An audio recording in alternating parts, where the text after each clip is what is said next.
กองมั่วย้อนปะเตอะ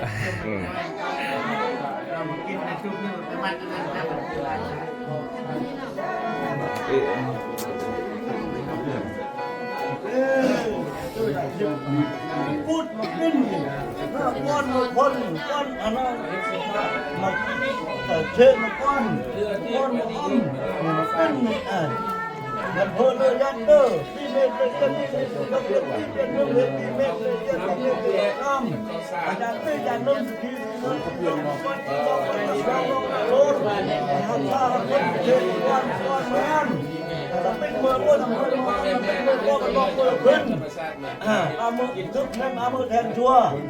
เลิกรอบต้นเชิญมาก้อนแม่ก้อนเลิกตัวเลิกคนละไม่ก้อนจะไม่จะว่าทำไมอ้อมเลิกเชิญมาก้อนเชิญคือก้อนคือได้หมดเลยจุ๊บมาตัวอยู่ได้ชอบเลยไม่เกี่ยวเราได้ไหมขึ้นนี่เชิญก้อนอ้อมแต่เลิกแล้วก็เลิกชอบเลิกตั้งเลิกชอบเลิกเลี้ยงเล่นเชิญก้อนลำพูนเราเล่นเชิญก้อนเป็นว่าเป็นคนเราไม่เป็นคนเชิญก้อนตาคนเราเพื่ออยู่คนเดียวก็มาตะโกนผ่านอะไรก็น่าตะโกน